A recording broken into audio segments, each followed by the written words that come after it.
ओम शांति। आज का प्रातः क्लास है 20 अगस्त 1968। अब ये तो बच्चे अच्छी रीति समझ गए हैं कि अभी बाप आए हैं पावन बनाने का रास्ता बताने।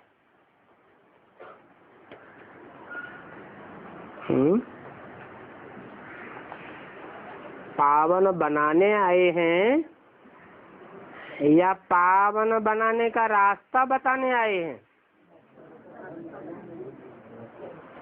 अगर पावन बनाने आए हो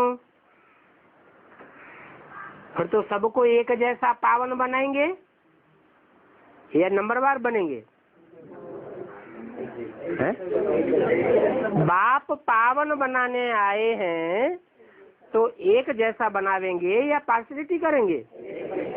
एक जैसा बनावेंगे। लेकिन पावन बनाने आए हैं ऐसा कहा जाता है, वास्तव में बाप बैठे कि को बच्चे को पावन नहीं बनाते, लेकिन पावन बनने का रास्ता बताते हैं। अब जो बच्चा जितना उस रास्ते को पकड़ेगा उतना पावन बनेगा। उनको बुलाया ही जाता है एक बात के लिए कि हमको पतित से पावन बनाओ।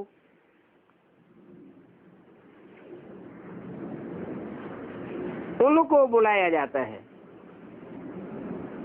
किसके तन में बैठ के बोला? ब्रह्मा के तन में बैठा है तो मुझको क्यों नहीं कहा?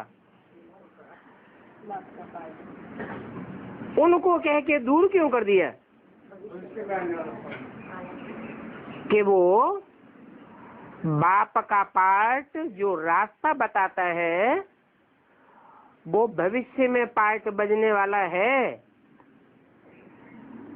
अभी तो ब्रह्मा के मुख से सिर्फ गीता ज्ञान सुनाता है,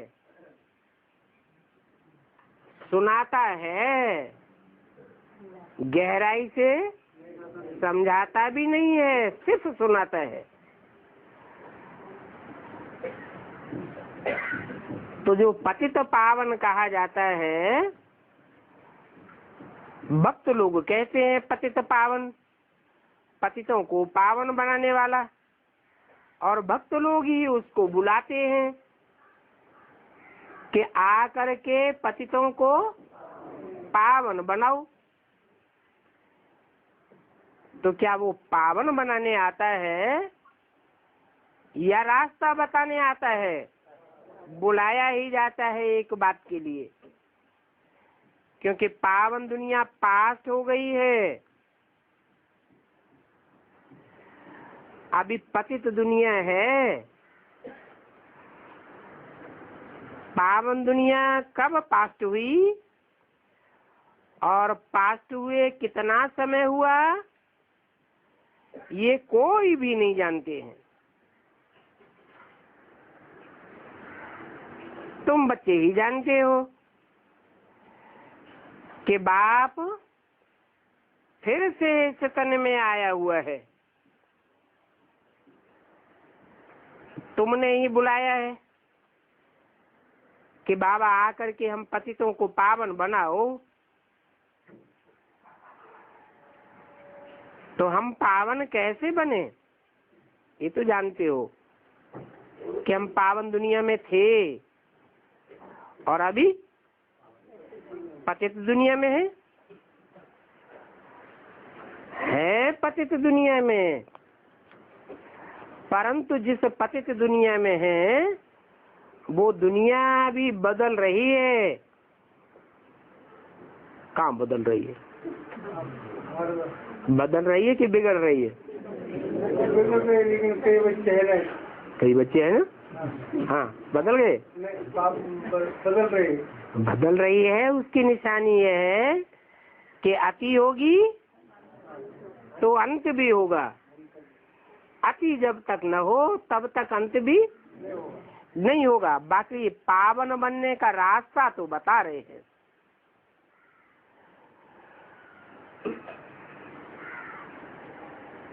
नई दुनिया की आयु कितनी है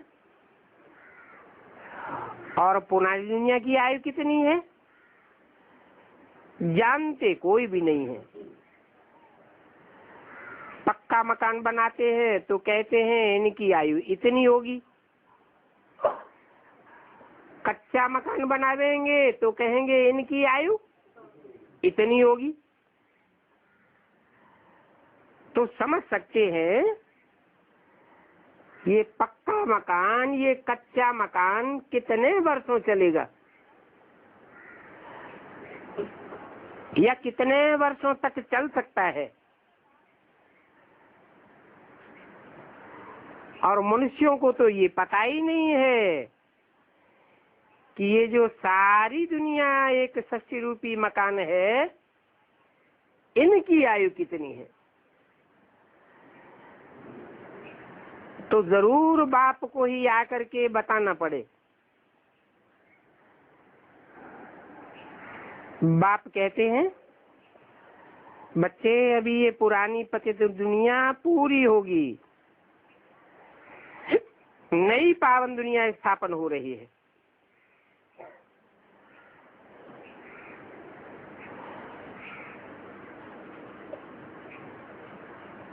तो मकान बनाते हैं तो पहले सूक्ष्म में बनता है कि स्थूल में बनता है। सूक्ष्म में नक्शा आता है बुद्धि में, फिर कागज पर बनाया जाता है स्थूल में, फिर वो प्लानिंग देख देख करके जो मिस्त्री लोग हैं मकान तैयार करते हैं। तो ये भी प्लानिंग आ गई। मकान का मालिक कौन हुआ है? प्लानिंग पार्टी मकान का मालिक है कि इंजीनियर है?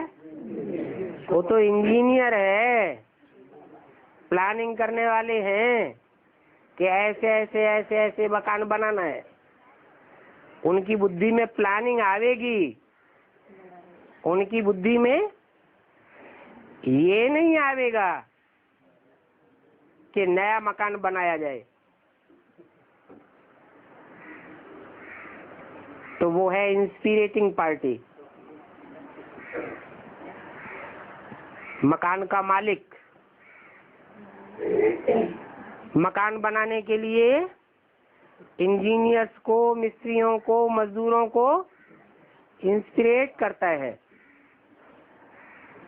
प्लानिंग करने वाले प्लानिंग करते हैं और मजदूर मिस्त्री प्रैक्टिकल में बनाते हैं।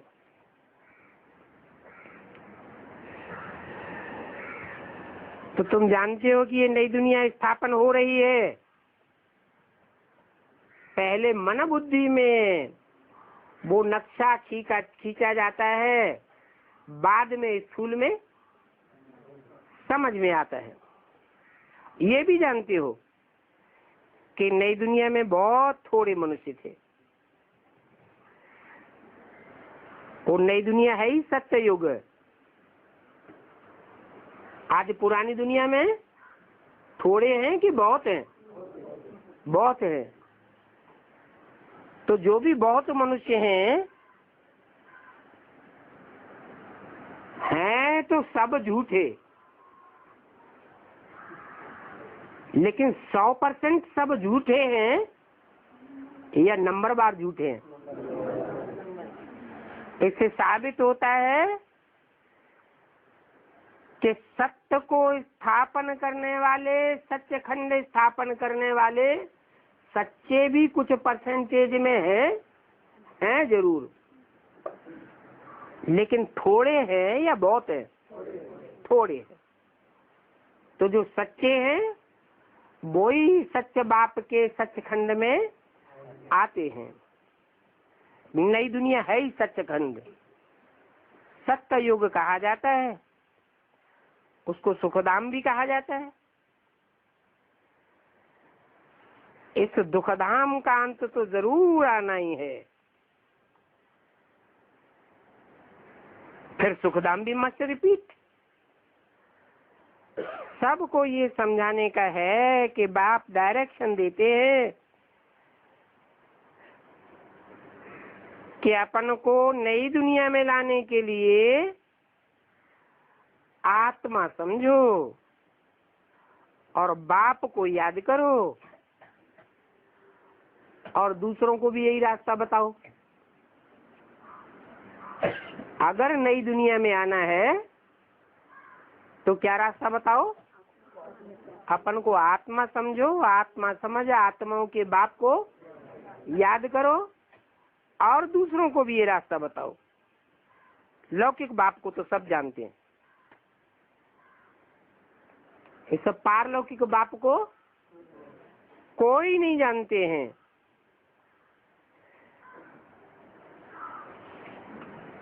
सर्वव्यापी कह देते हैं, जानने की बात ही खत्म हो जाती। सर्व को जाना जा सकता है या एक को जाना जा सकता है? कच्छ अवतार कह देते हैं, नहीं तो 84 लाख योनियों में भी ले जाते हैं, कण कण में व्यापक बताई देते हैं। वास्तव में ऐसे ऐसे बताने वाले कोई भी बाप को और बाप की बायोग्राफी को, बाप के कर्तव्य को जानते ही नहीं है। जब बाप को जाने तब असलियत को समझे। अगर ठिक्कर भिक्कर में परमात्मा होता तो फिर वर्षे की तो बात ही नहीं ठहरती है।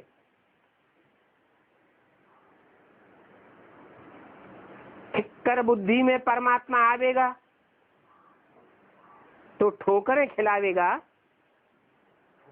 या ठोकरें खिलाने से बचावेगा? ठोकरें ही खिलावेगा। भीतर बुद्धियों में आवेगा तो दीवाल बनकर के, विघ्न बनकर के खड़ा होगा और दूसरों को भी ऐसा ही बना देगा। जो जैसा होता है वैसा दूसरों को बनाता है।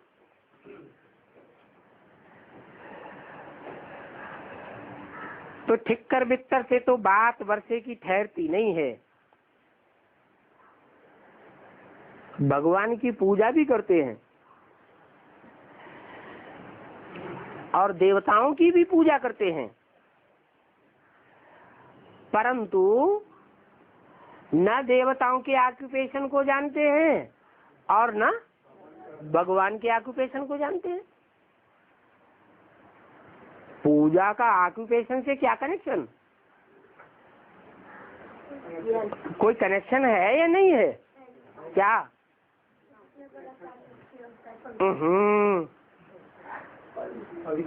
प्योरिटी का कनेक्शन है। देवताओं ने भी पवित्रता को धारण किया और बाप की भी पूजा होती है। जरूर बाप ने भी प्योरिटी को धारण किया है। अब पूजा करते हैं तो बुद्धि में आना चाहिए ना कि देवताओं की नंबरवार पूजा होती है।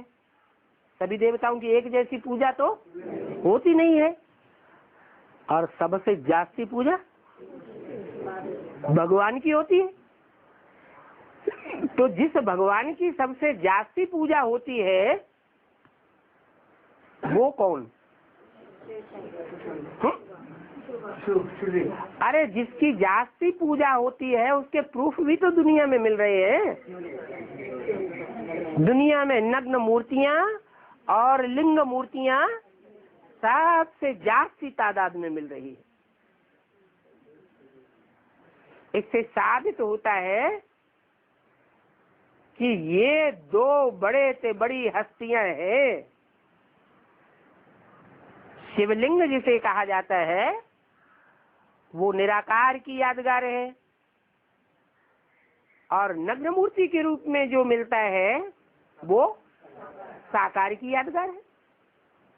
वो निराकार आत्मा, तुरीय सोल और वो साकार व्यक्तित्व जो सारी दुनिया में खुदाइयों में मिला है इतनी विस्तार में पूजा होती है, वो पूजा ही ये साबित करती है कि इनका ऑक्यूपेशन, इनका जो खास धंधा था वो पवित्रता को पालन करने का धंधा था,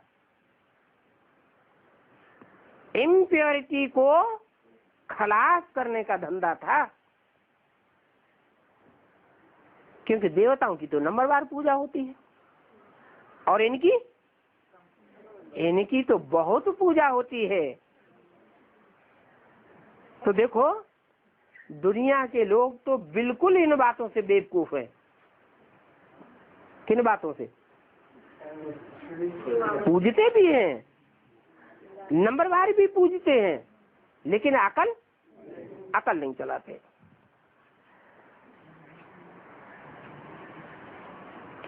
तो पहले मूल बात समझानी चाहिए।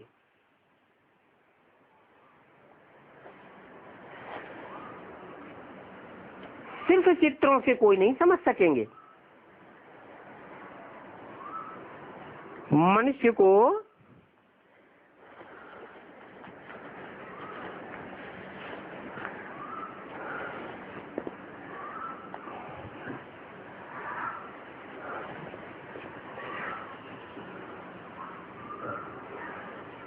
विचार न चले तो मनुष्य किस काम का?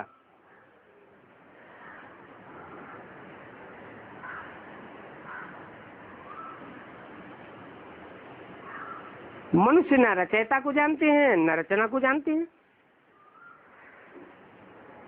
शुरू से लेकर के ये रचना कैसे रची, कैसे देवी देवताओं का राज्य था, कब था, जिनको पूजते हैं, कुछ भी पता नहीं है। ये सब समझते हैं कि लक्ष्मी नारायण सतयुग के हैं।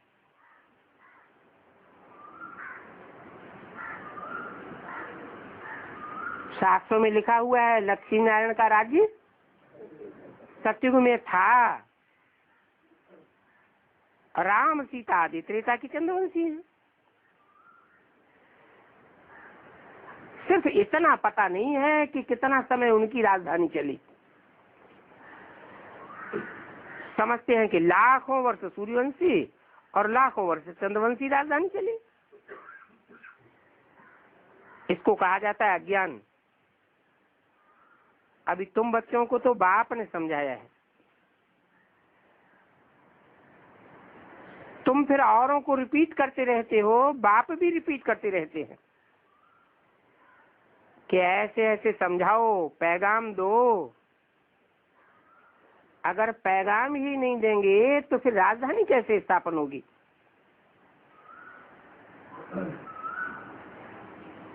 राजधानी से पैगाम का क्या कनेक्शन?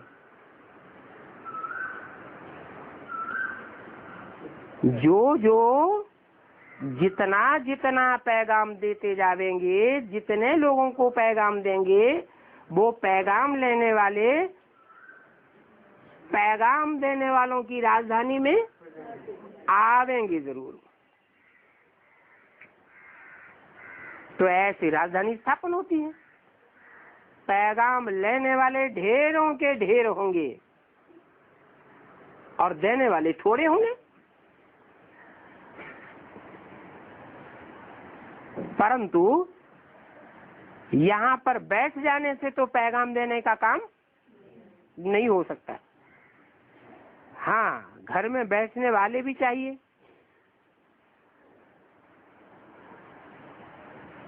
और वो तो ड्रामा अनुसार घर में बैठे ही है। कौन?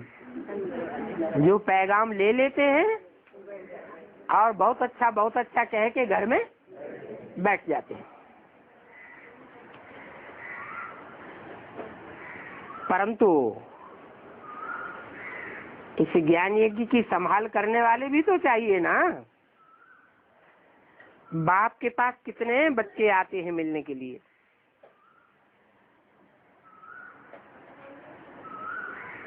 क्योंकि बच्चों को शिव बाबा से ही वर्षा लेना है। लौकिक बाप के पास बच्चा आया और वो समझता है कि हमने बाप के घर में जन्म लिया है, आगे चलकर हमको बाप से वर्षा लेना है।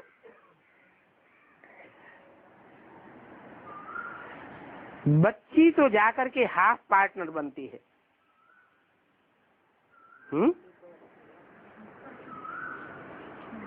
वारसदार नहीं बनती, हाफ पार्टनर बनती है। ऐसे होता है ना? कहाँ? द्वापर में नहीं होता? द्वापर में भी ऐसे होता है और कलयुग में भी। माना जब से भक्ति मार्ग चला तब से ऐसे ही परंपरा चली आई। कैसे? कि बच्चे को वर्षा मिलता है बाप का और बच्ची को बाप का वर्षा नहीं मिलता, परंतु उसको हाफ पार्टनर बना दिया जाता है। हाफ पार्टनर जाकर बनती है। तो ये परंपरा कहाँ से पड़ी? कैसे? इतना कहना तो आसान है।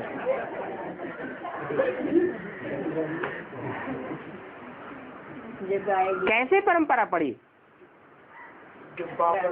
है बाप आते उसका हमें ईश्वरीय ज्ञान दे देना। क्या मतलब कि राजा राम को वर्षा मिलता है और सुनीता माता को हाफ पार्टनर बनना पड़ता है। हाँ, रानी मच्छी आएगी ना बाबा? हाँ, बाप आते हैं तो बाप है ज्ञान सूर्य। बाप क्या है? ज्ञान सूर्य है। और माता है ब्रह्मा। माता और पिता। माता है चंद्रवंशी, चंद्रमा, और बाप है सूर्य। सूर्य के बच्चे सूर्यवंशी और चंद्रमा के बच्चे चंद्रवंशी। तो ये परंपरा पड़ गई। जो षष्ठी रूपी रंगमंच के पहले से पहले पत्ते हैं उनमें एक पत्ता है बच्चा और दूसरा पत्ता है बच्ची। ये षष्ठी के आदि के पत्ते हैं। आदि से ही ये परंपरा पड़ी। क्या? संगम युग में। सतयुग में परंपरा नहीं पड़ी। संगम युग में ये परंपरा पड़ी कि बच्ची जाकर हाफ पार्टनर बनेगी और बच्चे को बाप का वर्षा मिलता है। बाकी ये तो जानते हैं कि सतयुग आदि में तो कोई मिल्कियत आदि का झगड़ा होता ही नहीं है। झगड़ा होता है काम विकार पर। और सतयुग में तो ये 5 विकार होते ही नहीं है, तो दुख का भी नाम निशान नहीं होता है। सब नष्टो मोहा होते हैं। क्या? काहे से नष्ट मोहा? अपनी देह से नष्ट मोहा। जब देह से ही नष्ट मोहा हो गए तो देह के संबंधियों से भी नष्ट मोहा हो गए। संबंधियों से नष्ट मोहा, देह से नष्ट मोहा, तो पदार्थों से भी नष्ट मोहा। इच्छा मात्रम अविद्या। तो ये समझते हैं कि वहां सतयुग में तो स्वर्ग था। क्या नाम दिया? स्वर्ग। स्व माने आत्मा, ग माने गया। कहाँ गया? आत्म की स्थिति में गया। वो स्वर्ग तो पास्ट हो गया कि अभी है, चित्र भी है, परंतु ये ख्यालात तो अभी तुम बच्चों को ही आती है। लक्ष्मी नारायण के चित्र देखकर ये ख्यालात तुमको आती है कि इस दुनिया में कभी लक्ष्मी नारायण का राज्य सतयुग में था। बैकुंठ में कृष्ण का राज्य था। तुम जानते हो ये चक्र हर 5000 वर्ष बाद फिरता रहता है। आधा कल्प तो देवताओं का राज्य, सूर्यवंशी चंद्रवंशियों का राज्य। शास्त्रों में कोई ये थोड़े ही लिखा हुआ है कि सूर्यवंशी चंद्रवंशी राजधानी 1250 वर्ष 12.5 वर्ष चलती है। शास्त्रों में इतनी बात तो आई है कि हर युग की आयु 1250 वर्ष होती है। फिर पंडित विद्वान आचार्यों ने उस आयु को देवताओं की आयु से गुणा कर दिया। तो सृष्टि किया, वो कहते हैं देवताओं का एक दिन इतने इतने वर्षों के बराबर होता है। अब ऐसी तो कोई बात है नहीं। कोई भी शास्त्र में ये नहीं लिखा हुआ है कि सूर्यवंशी चंद्रवंशी राजधानी 1250 वर्ष 1250 वर्ष चली। कल अखबार में पढ़ा था कि बड़ौदा के राजभवन में रामायण सुन रहे हैं।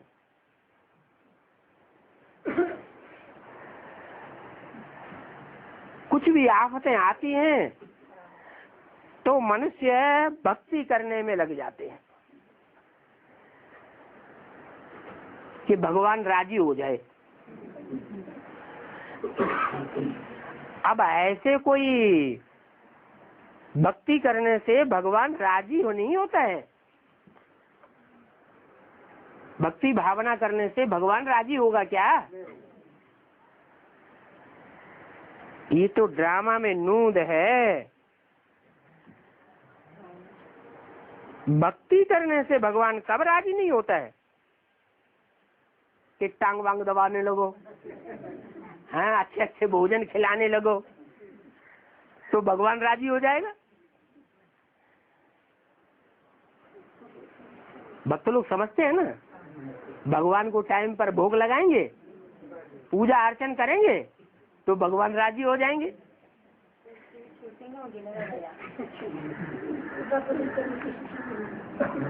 जो शूटिंग करने वाले हैं वो भी भक्त हैं या कि ज्ञानी है? क्या है?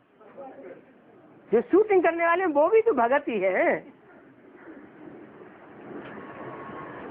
तुम बच्चे जानते हो ये भक्ति आधा कल्प चलती है।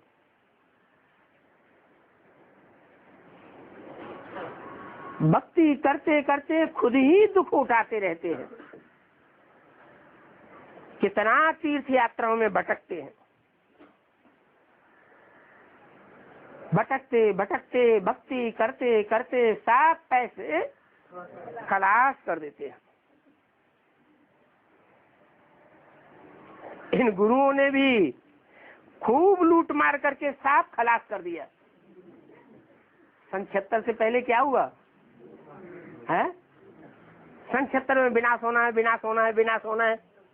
ब्राह्मणों की दुनिया में क्या शूटिंग हो गई है? सब के पैसे खींच करके ले लिए। जब विनाश ही होना है तो ईश्वरीय सेवा में लगा दो। किसी ने कुछ भी अपने बच्चों के लिए भी नहीं रखा। गुरुओं ने लूट मार करके सब खलास कर दिया। शूटिंग कहाँ होती है? ब्राह्मणों की संगम की दुनिया में शूटिंग होती है। बेसिक में भी होती है और जब टाइम आएगा तो एडवांस में भी तमो प्रधानता इतनी छा जाएगी कि उन्हें भगवान दिखाई नहीं पड़ेगा।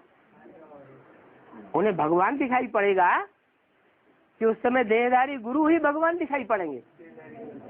बेसिक में क्या हुआ? बेसिक में भी तो मेगा प्रोग्राम जब होने लगे, बड़े बड़े खूब पॉम्पेंड शो होने लगा, तो भगवान का रूप दिखाई पड़ता था या देहधारी भगवान दिखाई पड़ने लगे? देहधारियों में ही भगवान दिखाई पड़ने लगा। उनको ये पता ही नहीं रहता है कि हमारा सतगुरु कौन है। पत्थर ठिक्कर कच्छ मच्छ सब में सतगुरु को समझ लेते हैं, समझते हैं कि ये भी ब्रह्मा कुमार कुमारियां निकले हैं जो कि हमसे पैसे लेते हैं, ऐसे ऐसे करते रहते हैं। अब अपोजिशन तो बहुत होता है, ये गुरु लोग भी सबसे लूटते हैं और लूट लूट करके कितने साहूकार बन जाते हैं,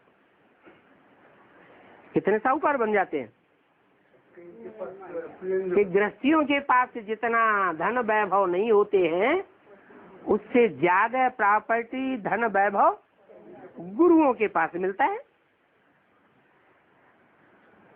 ऐसे तो नहीं है कि कोई उन गुरुओं के फॉलोअर्स साहूकार होते हैं, होते हैं? नहीं होते। जैसे शिवानंद था, बहुत साहूकार था, सारी कारोबार उनके नाम पर चलती थी, कितने करोड़ों रुपए। तो समझते हैं कि यहाँ पर ये प्रजापिता ब्रह्मा कुमार कुमारियां क्या करती हैं। शिवानंद तो इतना वैभवशाली है, और उस समय जिस समय शिवानंद की बात चल रही उस समय ब्रह्मा कुमारियों का तो दुनिया में इतना ज्यादा नाम था ही नहीं। तो लोग सोचते हैं कि ज्यादा धन दौलत किसके पास है।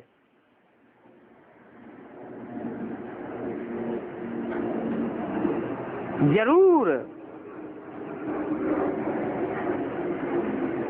धन दौलत देहदारी के पास होती है या भगवान के पास होती है?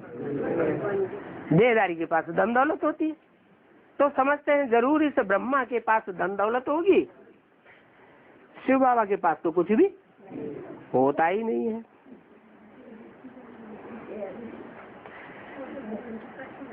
ये ब्रह्मा ने जरूर युक्ति रची,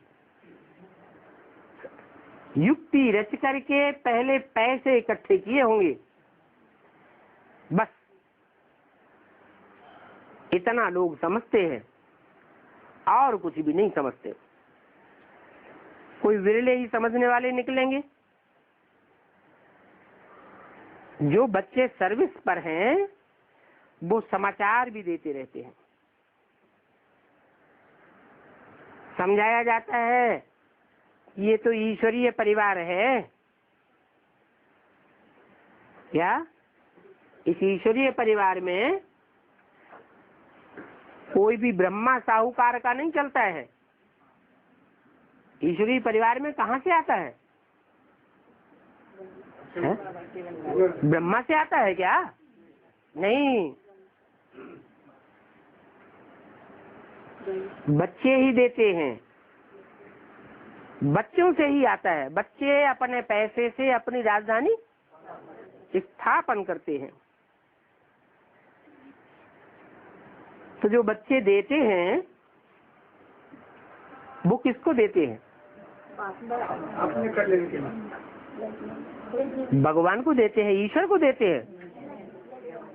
अरे ईश्वर दाता है या ईश्वर लेने वाला है? ईश्वर तो दाता है, वो लेने वाला नहीं है। यहाँ ईश्वर को कोई देते नहीं है। अगर कोई समझते हैं कि हम ईश्वर के कार्य में ईश्वर को देते हैं तो और ही अपने पैसे बर्बाद करते रहते हैं।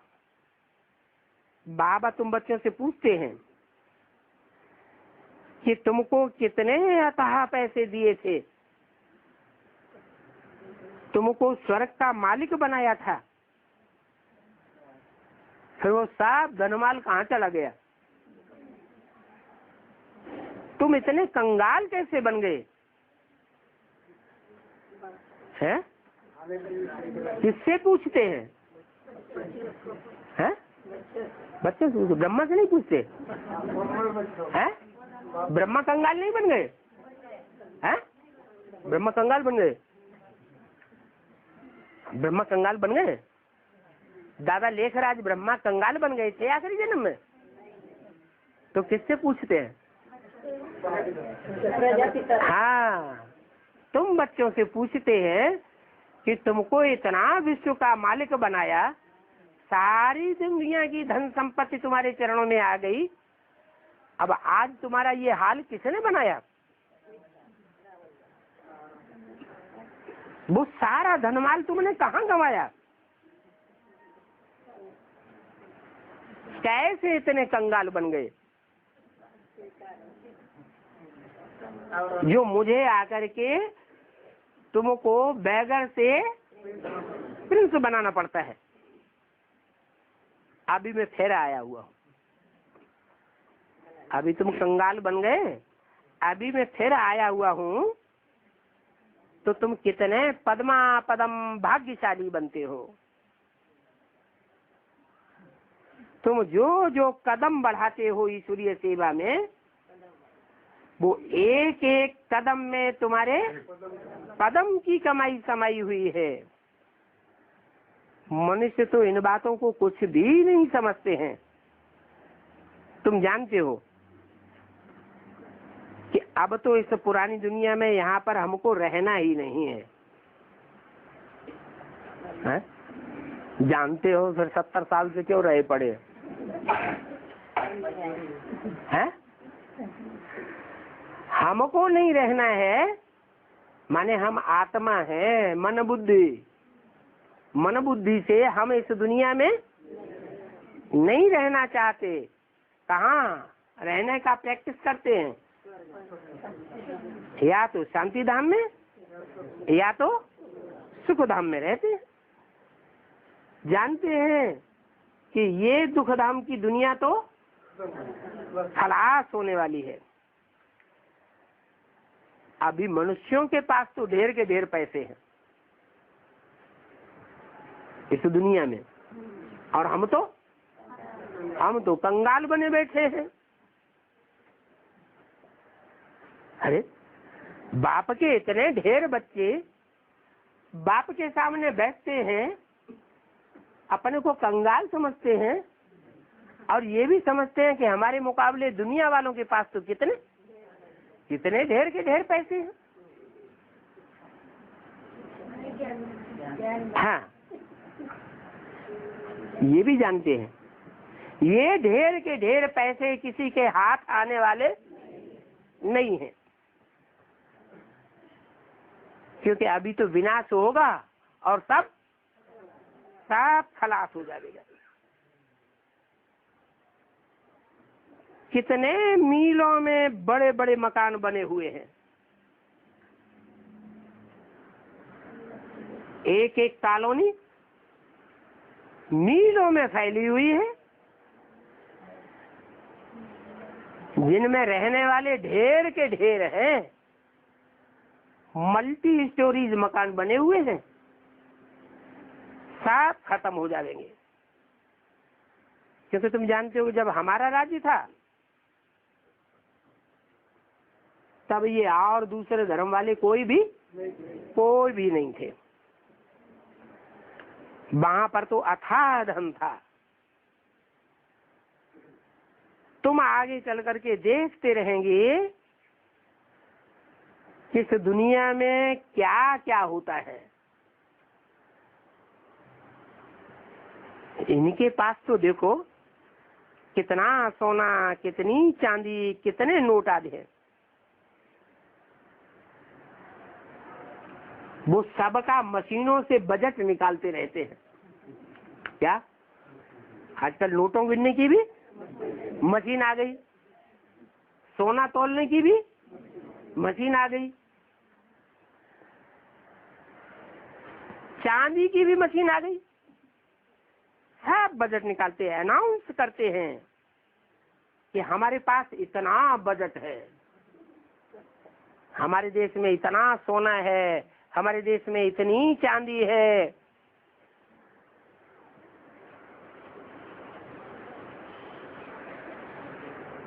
दुनिया में जो सबसे जास्ती बेशकीमती कौन सा नोट माना जाता है? डॉलर नहीं, पाउंड। इतना पाउंड है, इतने डॉलर से है। और हमको इतना खर्चा चाहिए। सारा हिसाब निकालते हैं। और फिर बारूद पर कितना खर्चा करते हैं। खाने पीने की चीजों में ज्यादा खर्चा करते हैं कि बारूद में ज्यादा खर्चा करते हैं? कितना बारूद पर खर्चा करते हैं। जिन देशों की आमदनी उनके खर्चे के हिसाब से कुछ भी नहीं है, वो भी बारूद रखने की कितनी कोशिश करते हैं।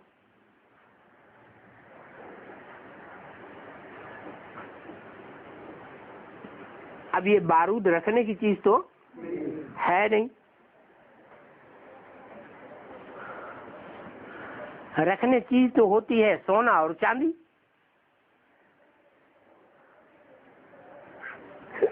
सोने की दुनिया होती है तो वहां गोल्डन के सिक्के होते हैं। चांदी की दुनिया होती है तो चांदी के सिक्के होते हैं। सिल्वर एज में चांदी के होंगे, तांबे के होंगे। तो वहां नई दुनिया में तो अपार सोना चांदी होता है। फिर कम होते होते अभी देखो क्या निकाला है। कागज के नोट भी छोटे छोटे बनाते जाते हैं।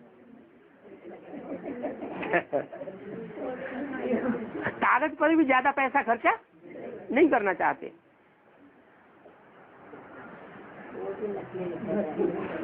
पहले पाई पैसे का सिक्का बनाते थे,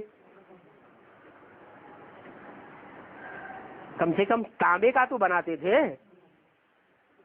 अभी पाई पैसे को तो कोई पूछता ही नहीं। भिखमंगों को चवन्नी अठन्नी दो तो यूं ही फेंक देंगे।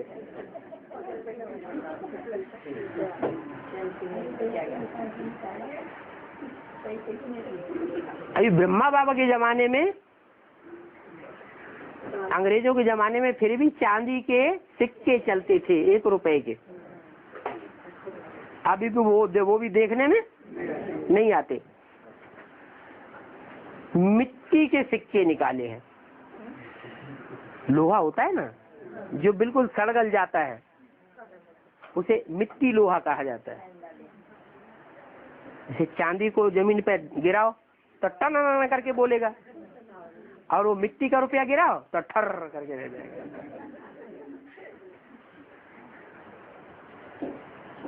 अभी 10 रुपए का सिक्का निकाला है। पहले सिक्का भी 1 रुपए का, अभी 10 रुपए का सिक्का भी मिट्टी का बना दिया है। कागज के नोट कितने छोटे करते जाते हैं। यहाँ इंडिया में तो गरीबी है, भारत तो कंगाल हो पड़ा। विलायत में भी कागज के नोट निकले हैं, क्योंकि जानते हैं ये कागज तो काम की चीज है नहीं। बाकी क्या रहेगा। ये बड़ी बड़ी बिल्डिंग शादी भी तो खलास हो जाएंगी ना। इसलिए बाप कहते हैं कि मीठे मीठे बच्चों, ये जो कुछ भी इन आंखों से देखते हो वो ऐसे समझो ये कुछ भी नहीं है। ये सब क्या है? ये सब माया का पॉम्प एंड शो है। इन आंखों से जो कुछ भी देखते हो वो सब अभी दिखाई पड़ रहा है। जैसे सिनेमा में देखते हैं, अभी अभी दिखाई पड़ रहा है, अभी अभी खलास। ये शरीर भी पुराना है। अभी तुमको इस शरीर की भी सजावट करने की दरकार नहीं है। दरकार नहीं है, फिर करते तो हैं? अगर बाल वाल उड़ जाएं, कोई बीमारी हो जाती तो बाल उड़ जाते हैं ना, तो नकली बाल लगा के बैठते हैं कि नहीं बैठते हैं? तो जब बड़े बड़े महारथी ऐसा काम करेंगे शरीर की सजावट करने का, तो उनको फॉलो करने वाले शरीर की सजावट करना छोड़ देंगे क्या? नहीं। परंतु बाप तो कहते हैं कि तुमको अभी वानप्रस्थ में जाना है। क्या? वाणी से परे हो जाना है। ये शरीर तो पुराना बर्थ नाटे पैनी है, इसकी अब कोई कीमत नहीं रह गई। तुम जानते हो कि ये दुनिया ही बाकी 8 वर्ष है,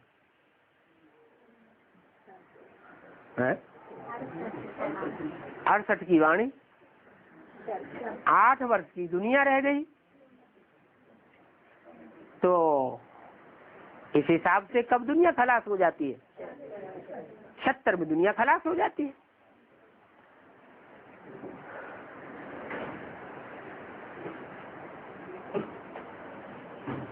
तो अभी तुमको वानप्रस्थ में जाना है, माने 76 आते आते कहाँ चले जाना है? वानप्रस्थ में। वानप्रस्थ में चले गए हैं? नहीं गए? ऐसा तो नहीं। ये तो विश्वासम फलदायकम भगवान की वाणी है। ब्रह्मा की वाणी पर अगर किसी ने पक्का विश्वास कर लिया, ब्रह्मम वाक्यम जनार्दनम, ब्रह्म वाक्य है, पत्थर की लकीर है, वेदवाणी है। वेदवाणी कभी झूठी नहीं हो सकती। अगर पक्का निश्चय है, पक्का विश्वास है, तो उसको फलदायी जरूर हो जाता है। तो बताया 8 वर्ष बाकी हैं, बाकी 6-7 वर्ष भी हो जाए तो कोई ठिकाना थोड़ा ही है। ये क्या बात बोल दी? नहीं, ब्राह्मणों की दुनिया में कोई ऐसा भी होगा जिसके लिए 76 तो दूर की बात, ब्राह्मणों की दुनिया में रहते 1-2 साल पहले से ही जैसे हुआ न हुआ।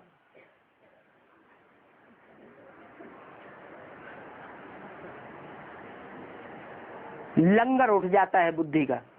कहाँ से? इस पुरानी ब्राह्मणों की दुनिया से लंगर उठ जाता है। अभी देखो बैठे बैठे मनुष्यों को क्या हो जाता है। आज समाचार आया कि फलानी को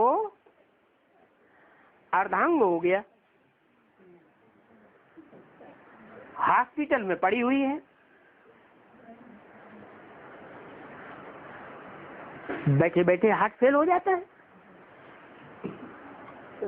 तो ये तो फिर भी 8 वर्ष बताइए, कौन सा साल चल रहा था? सन 68। कोई ऐसे भी हो सकते हैं कि आजकल में ही बैठे बैठे हार्ट फेल हो जाए। इस पुरानी दुनिया में कोई के ऊपर भरोसा नहीं है। रास्ता क्रॉस करते करते मौत हो सकती है, कोई भरोसा थोड़ा ही है। इस दुनिया में ऐसे होता है, जिस दुनिया का कोई ठिकाना नहीं है। परंतु सत्युग में तो ऐसा नहीं होता। वहां तो काया कल्पतरु समान होती है योग बल से। अभी तुम बच्चों को तो बाप मिला है, कहते हैं, बाप कहते हैं कि इस दुनिया में अब तुमको नहीं रहना है। किसको नहीं रहना? जो अपन को आत्मा समझने लगे हैं उन बच्चों को अपनी मन बुद्धि रूपी आत्मा को इस दुनिया में रखना ही नहीं है। ये छी दुनिया है। अभी तुमको तो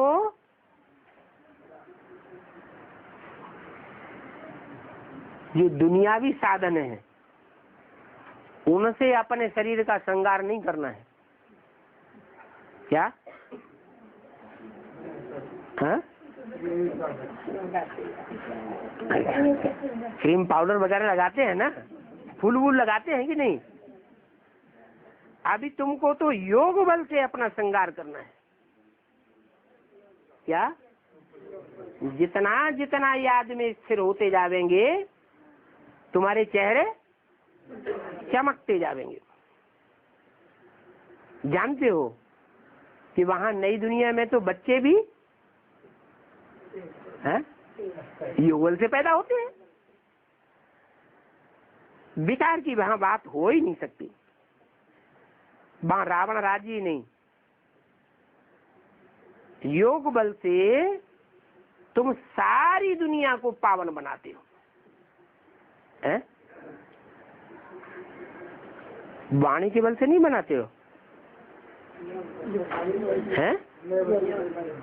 कितने 70 साल हो गए वाणी चलते चलते चलाते चलाते। कर्मेंद्रियों की भागदौड़ से दुनिया नहीं बनती। दुनिया पावन बनती है क्या भागदौड़ से? नहीं।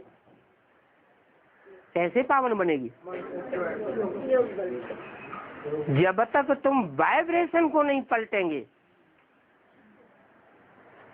कौन सी पावर से? मनसा की पावर से। 11 इंद्रियां कही जाती हैं। 10 इंद्रियां तो स्थूल है। उनको चलाने वाला कौन है? मन। कोई इंद्रिय काम करे और मन उसी इंद्रिय को साथ न दे। जैसे आदमी रास्ता चलते जाता है, उसकी मन बुद्धि कहीं दूसरी जगह लगी हुई है, आंखें खुली हुई है, तो आंखों के सामने जो आते जाते हैं वो दिखाई पड़ेंगे? नहीं दिखाई पड़ते। क्यों? क्योंकि मन आंखों के साथ ही नहीं है। अगर मन साथ में नहीं है, कोई भी इंद्रियों का साथ नहीं देता है, तो उस इंद्रियों को अपना भोग प्राप्त नहीं हो सकता।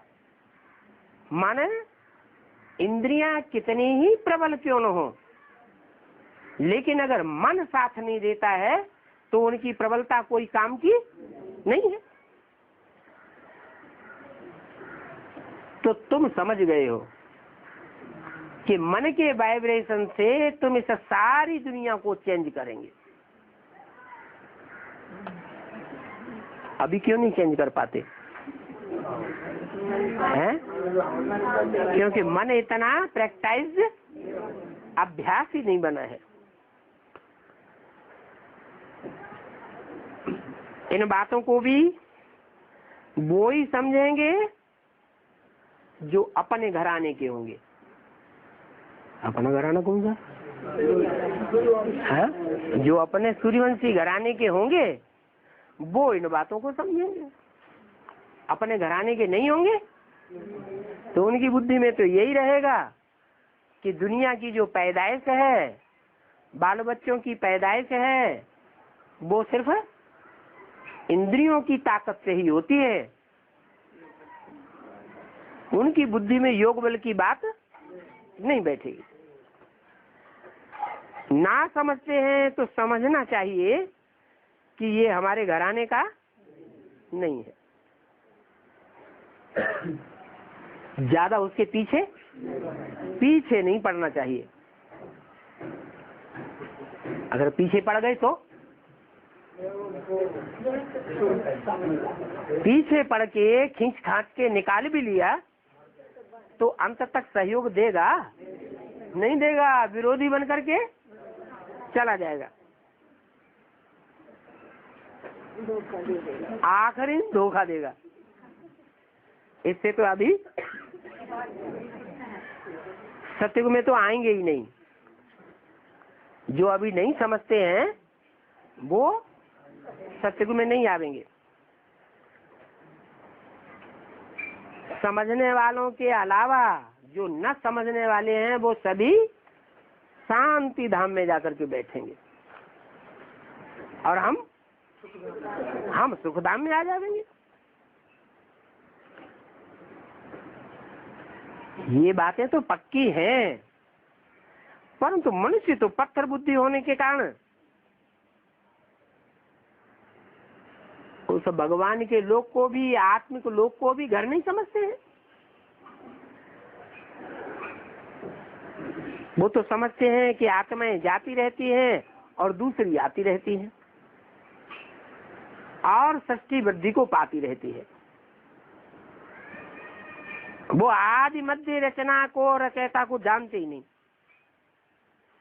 तुम तो जानते हो, इसलिए कोशिश करते हो औरों को भी समझाने के लिए कि ये भी समझ करके बाबा का बन जावे। जैसे हम बाबा के बने हैं, ये भी बाबा से वर्षा लेवे। ये बाबा के बन जावेंगे तो फिर ये सब कुछ जान जावेंगे। तो कोई को ज्ञान देने का लक्ष्य क्या रखना चाहिए है? बाप की पहचान देना और पाप की पहचान दे करके बाबा का बनाना।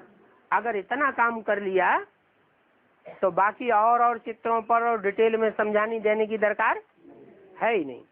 फिर वो अपने आप बाबा की वाणी सुनते रहेंगे और सृष्टि के आदि मध्य अंत को, गहराई को समझते रहेंगे, खुशी में आ जाएंगे। समझेंगे हम तो अब अमर लोक में जाते हैं, अमर कथा सुन रहे हैं। अभी तक तो आधा कल्प हमने झूठी कथाएं सुनी, अभी तो हम खुशी की दुनिया में जाने वाले हैं। 20-68 की वाणी का 3रा पेज। समझते हैं हम अमर लोक में जाएंगे। ये पक्का बुद्धि में बैठ जाता है कि इस मृत्यु लोक का तो अभी अंत होना है। अभी हम खुशी का खजाना भर करके यहाँ से जाते हैं। हैं? कैसे जाते हैं? नई दुनिया में हम खुशी कैसे रहते हैं? इतना यहाँ खुशी का खजाना भरते हैं कि अंत मते सो गते हो जाती है। वो अंत मते सो गते कैसे होगी? अगर यहाँ ज्ञान में आने के बाद ज्ञान की पराकाष्ठा हमारे में इतनी हो जाए कि कुछ भी होता रहे, कोई भी स्थिति परिस्थिति आती रहे, कैसा भी दुनिया का माहौल बनता रहे, लेकिन हमारी खुशी न जाने पाए। जो बाबा कहते हैं संगम युग है मौजों का युग, तो हम सदैव मौज में रहें। अच्छा, कोई को गलत फहमी हो जाए, आओ देखा न ताओ देखा और हमको थप्पड़ मार दे तो है?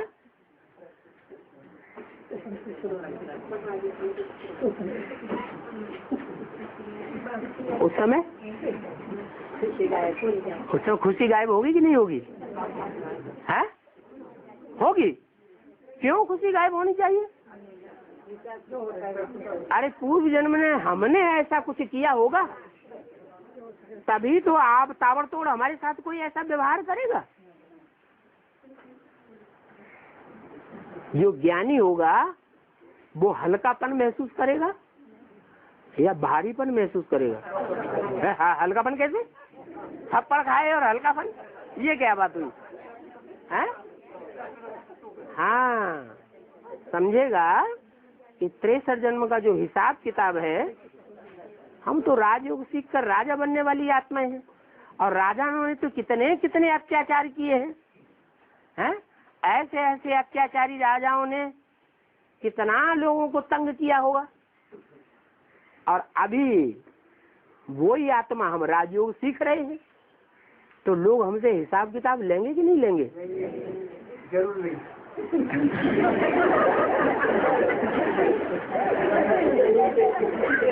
तो समझना चाहिए कि हम तो अमरलोक में जावेंगे। क्या हम तो अमरलोक में जावेंगे? क्योंकि हम योग बल वाले हैं। योग बल वाले विजयी बनेंगे और बाहुबल वाले विनाश को पालेंगे। ओम शांति।